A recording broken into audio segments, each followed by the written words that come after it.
Brand Power Direct, welcome back. So much has gone on. So much.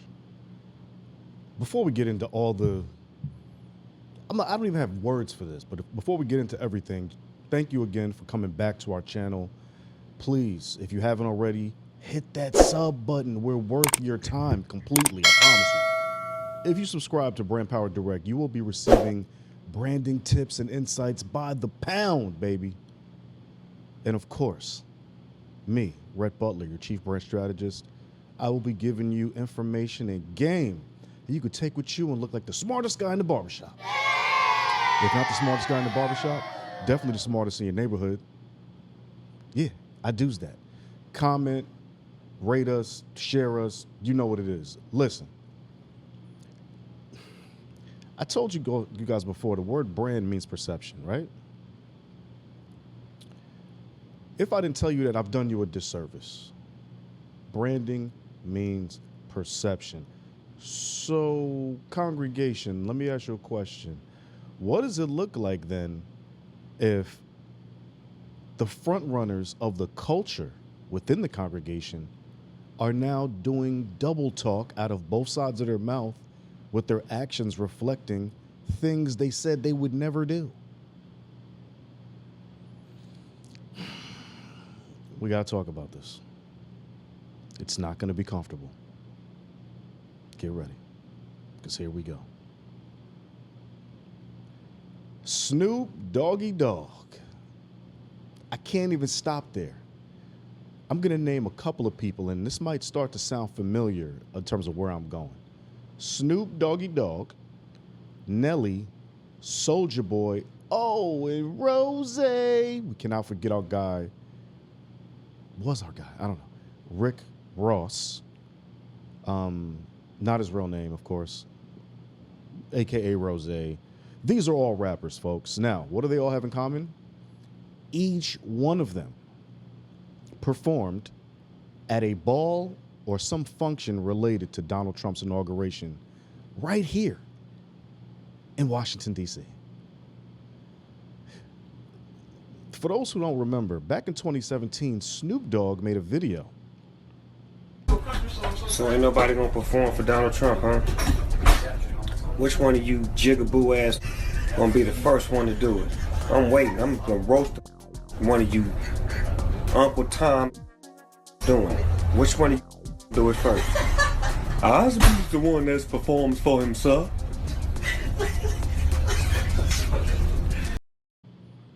Oh, you remember that?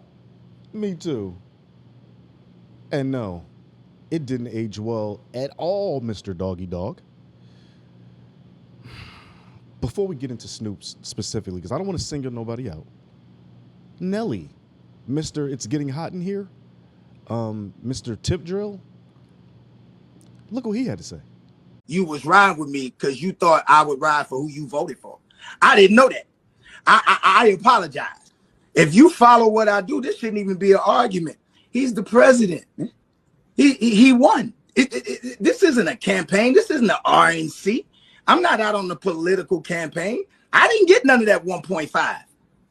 You see what I'm saying? Like to try to help somebody get voted. Kamala didn't invite you to perform? No. She didn't invite me. I don't knock the ones that did. I don't knock the brothers and sisters that benefited from it. I don't knock the correspondents that may have gotten money to do that. I'm not doing this for money. I'm doing this because it's an honor. I respect the office. It don't matter who is in office. The same way that our men and women, our brothers and sisters who protect this country have to go to war and have to put their life on the line for whoever in office. For whoever. What do you say to the people that say we're not giving you this backlash because of your political affiliation or your political choice or whatever? We're giving you this backlash because you are propping up a white supremacist. I would ask them to show me where he's a white supremacist. Okay, I get it. He did say if you don't vote for me, you're not black, right? Oh no, that wasn't him. That wasn't him. That wasn't him. Hold on. I'm trying to think. He did create the crime bill in the 90s, which said that if you get caught with 5 grams of crack, you do a mandatory 5 years. That had mass incarceration. I think even the Vice President Kamala spoke on that part, that said that the crime bill played a huge part. Okay. No, he didn't do that. Let me see. Hold on. I'm gonna get to it. Okay. He did not rent to black people. What was it, in the 70s or the 80s? Is he renting to them now? So nobody's allowed to change, right? See, here's the thing. So we can talk about past, but we never want to talk about our past. If we bring up, if our past get brought up in our community for a lot of what of our men did, we always call it rehabilitation. Yo, these young brothers, we've been through a lot. I know I've been through a lot. If my past was what was going to prevent me from winning today, I wouldn't be here. You know what I'm saying? Now, I'm not saying that he ain't got some fucked up ways. That's not what I'm saying at all. That's why I'm not telling you who to vote for.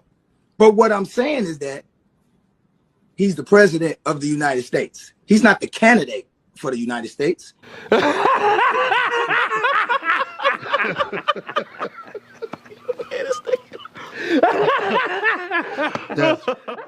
It gets way worse, y'all. Rose. Yeah, Ricky Rose. Here's what he had to say. My mother say, Rose, man, you playing to win tonight, man. You sharp as mosquitoes, nigga. What's going down? That's that crypto, see? They let a real crip up in the crypto ball. Woo! Bang, bang. Woo.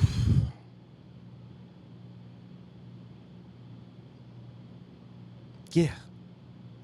So much to unpack, but I'm going to keep my branding hat on for this one. My personal insights, like as a black man, a foundational black American, everything that embodies the essence of what I actually am as a person in this country, go over to Frankly Give a Damn show at the Rhett Butler TV channel. I got you over there. Right here, I'm going to keep it specific to branding because that's what we do here at Brand Power Direct. And Snoop, Nelly, Soulja Boy, Rick Ross. Yeah. I have nothing to even say about you tarnishing your brands. And that's because you already did that. You all already did that. What do I mean? Well, the thing is, the moment you sign a commercial rap contract with a major label, and all of these guys did so when the major label system was still the perennial source of receiving music, you completely allowed yourself to be co-opted by the system and the regime that runs it. You could say what you want about me and my opinion. I mean, I'm sure right now somebody's saying, oh, what do you expect? They gotta eat, they gotta pay bills. What did you expect them to do? I didn't expect them to do anything. Entertainers are by large all whores. Yes, commercial rappers are whores. WHORES. That is what you are when you become a commercial rap star. Period. Notice I did not say hip hop. That is a culture. And those who want the culture to thrive and survive normally eschew the nuances, the mores of being a commercial rap artist. Now you might say, yeah, but Red, that's why they're not making that money. You know what I'm saying? I'm out here trying to get that bag. And they getting that bag. Everybody you just named gets that bag. Snoop. Yeah, he gets the bag. Officer Rick Ross. Yeah, he gets the bag. Soulja Boy. He's going to tell you how much he gets the bag with this clip right here.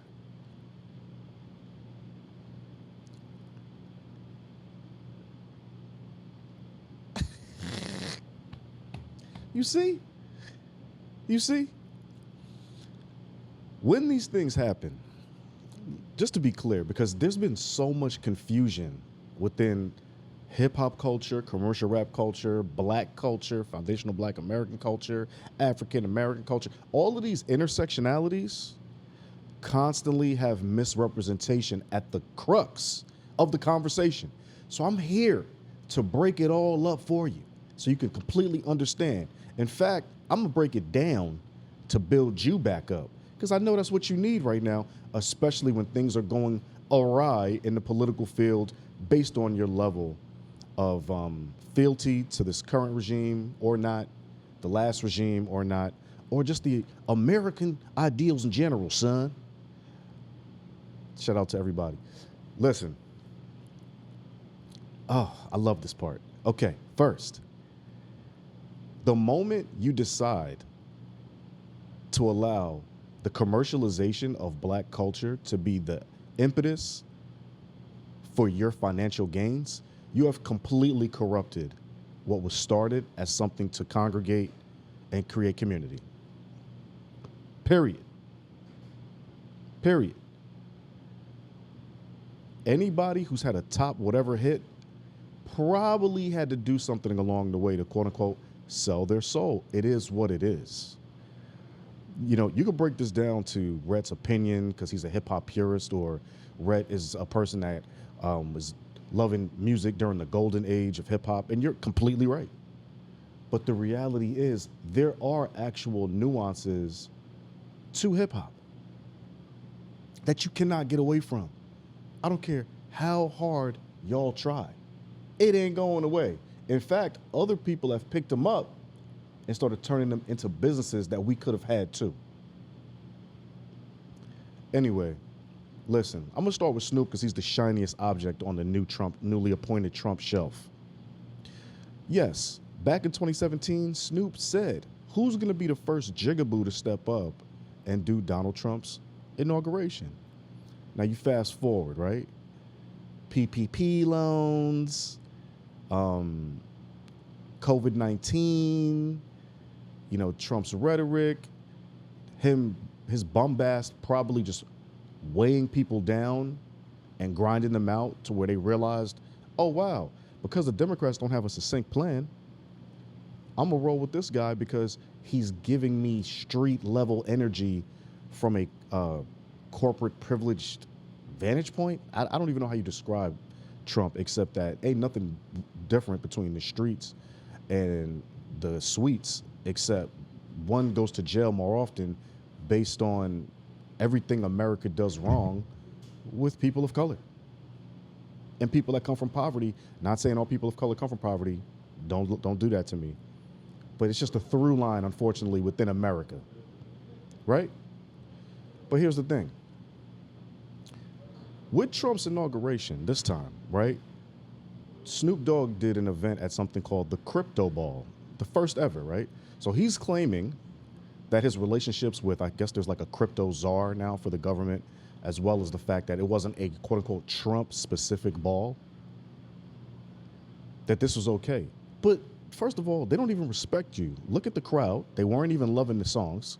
And these were classic Snoop material. This isn't the new stuff that he did with Dre and his new album, which I'm not even mad at that, by the way, because that album is actually hot. No, this is his old classic stuff that everybody knows, especially in the culture.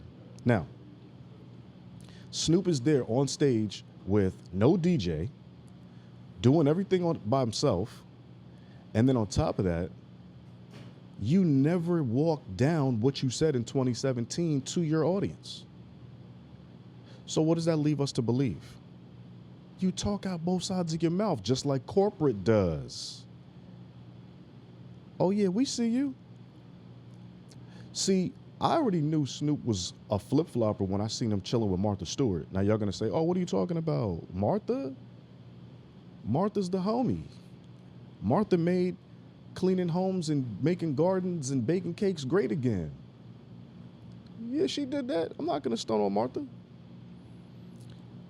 But listen, Snoop was smart enough to realize that to be completely corporate America and leverage your celebrity to the point of billionaire status, which is what Martha has had at one point, if she's not still there, by leveraging everything about her personality, everything about her interests. Snoop said, well, sheesh, I'm looking at Martha, I'm looking at Shaq. It's my turn. I'm Snoop Doggy Dogg. I'm the world's most beloved Crip. This This is what he said. This is who he is. He blows bud all day. He represents his neighborhood with the blue. He has no problem talking about being a non-active but affiliated gang member. And he sells everything now, right? Wine, trips, products. He kicks with Martha Stewart, the ultimate symbol of waspy affluence, real or unreal. And on top of all of that, now in 2025, when the bag is shaken open, he's catching the bag. Why? Because you guys are still believing that people who've gone the hoe route ain't gonna be hoes for everybody. And one thing a hoe never does is apologize for being a hoe. They say the game is the game.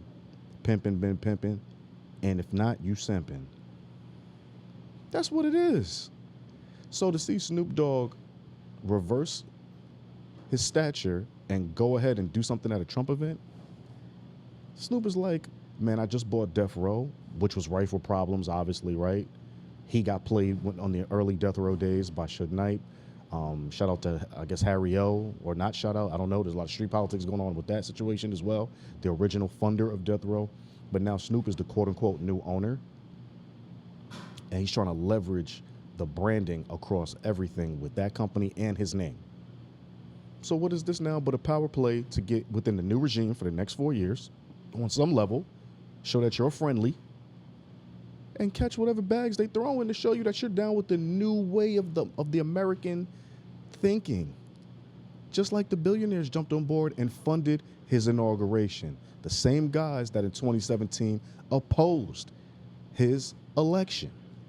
Again, you have to understand something here, folks. In this country, we've been co-opted with integration. As soon as integration came through and we fought so hard for it and the civil rights movement was passed, that became an automatic okay into anything that the other side had rocking. It's not about being famous for the culture. It's about being white famous now, with this homogenization of the word, what the word white means, right? And Trump and the Make America Great Again gang, the MAGA gang, all they're doing is allowing this country to hopefully get a reset back to 1950s thinking, to Levitt townhouses thinking, to Red Line thinking, to all of that. And anybody jumping on board in any capacity, you're only showing us, especially if you started one way in the conversation, that you ain't nothing but a hoe, man. It is what it is. Now you're gonna have people that get mad at me. How you gonna say, Snoop's a hoe, Soulja Boy's a hoe, Nelly's a hoe, Rick Ross is a hoe? They just doing things for their family. Yeah, so do hoes, man. If you ask any of those guys, they're gonna say, man, I'm here to get the bag. Man, I'm here to get the bag. So is the hoes, man. They going to get the bag. And ain't no better pimp energy than Donald Trump, homies. He's already saying, oh, I'm about to go holler at Russia. That's my mans. You know, him and Kim Jong-un got a love affair. Regardless of what you think of these other regimes, which have been called despotic, know at the end of the day, if you rocking with these guys, that means your thinking is a certain kind of way, because these people are against most things this country stands for. Mind you, I don't stand for a lot of things this country stands for because they're not completely owning their ideals here. It is completely for a fantastical group of people that they hope homogenize into the greater populace, and they forget about everybody that ain't living the American dream because it was never promised to them. Nelly, constantly talking about how he does things for the military, or how he brought, he infused black culture into country music, and he keeps trying to throw you off why he did one of those balls that Trump was actually at in relation to how he's done other integrational level things in culture. Nelly, shut all the way up. You're ridiculous. You're ridiculous. Your brand was always about corporate, so you are who you are. This is no departure from that. The problem is black folks need to start managing their expectations. I already have. So me seeing all of this, although I might shake my head from the side, it's actually on brand. So this is not going to be one of those insights where I'm telling you how they went against the grain. No, you guys wanted to believe that these people haven't changed once they quote unquote made it in the white corporate structure. But that is completely false. They've been there for a long time. You're just catching up to where they are now. And it might feel disappointing, but I challenge you, if you are an adherent or part of the audience of these rap artists, I challenge you to start looking at them as entertainers and not role models. I challenge you to start looking at them as entertainers and not people to follow. I challenge you to recognize their flaws and stop being so in awe. Because then you wouldn't be disappointed at all. You would say this is part and parcel of a bigger system that not only the awakened can recognize, but guess what? Martin Luther the King himself, the guy whose birthday they nationally celebrated on the same day as the inauguration of Donald Trump in 2025, he already spoke about the mentality we're all going to have now through the homogenization we've all faced from integration. Check this out. The thing Dr. King ever said to me 5 days, as a matter of fact, before he was murdered, was he was at my home. He had just finished a strategy meeting on the Poor People's Campaign. And he seemed quite agitated after what we thought was a very successful gathering and discussion. And he said to me, I said, what's the matter, Martin? You seem very agitated. He said, well, I am. Because I've come upon a thought that I don't know how to deal with at this moment. I said, well, what is it? He said, we fought long for integration. It looks like we're going to get it. I think we get the laws. He says, but I'm afraid that I've come upon something I don't know quite what to do with. I'm afraid that we're integrating into a burning house. And when we asked for further clarification, Andy Young was with me at that time, my wife, others. He said, America's lost whatever little moral vision it had. Its moral sense has run away from the nation. And a nation that is not governed by morality and moral principles is a nation that's headed for an abyss. And I think black people have been struggling to get into this system, maybe getting into a system that in the final analysis is a Sodom and Gomorrah, will not work. Because its selfish goals, its need for profit, its need for supremacy, its need to be the best has clouded its moral vision. And with no moral vision, no nation can be healthy enough to lead its people anywhere except to destruction. You see? You see? Don't let them keep you in the I have a dream speech, spinning you into Fantasy Island. Remember all parts of Dr. King, and you might understand why he's not here right now.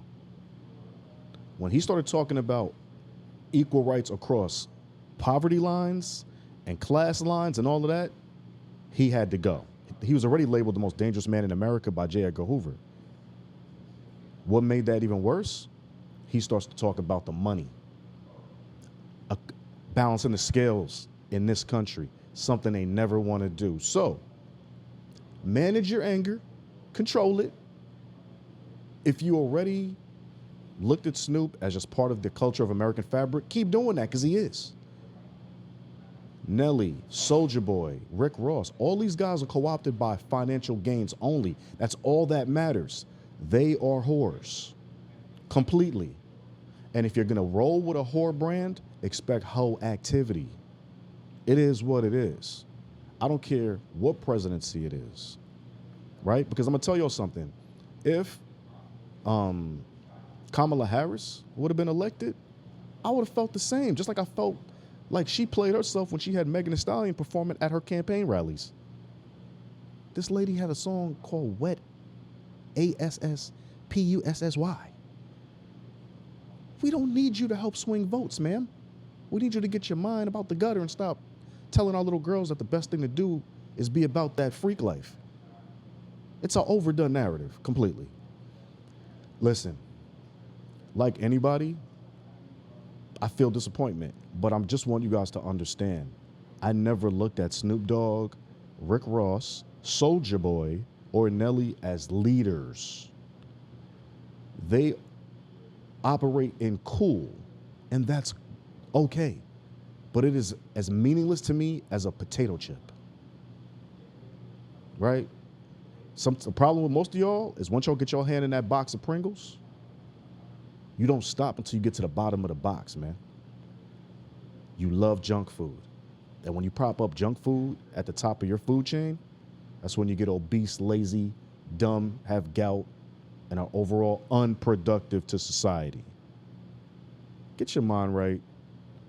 In the world of branding, these guys are staying on brand. If you're disappointed, that means you didn't believe who they are now. You hoped for who you wanted them to be. My name is Rhett Butler. Thank you again, Brand Power Direct. Please continue to like us. If you haven't already, subscribe.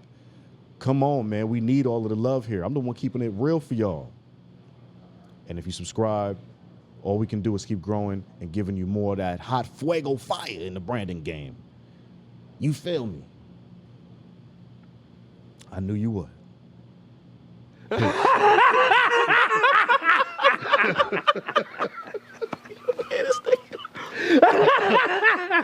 That's funny.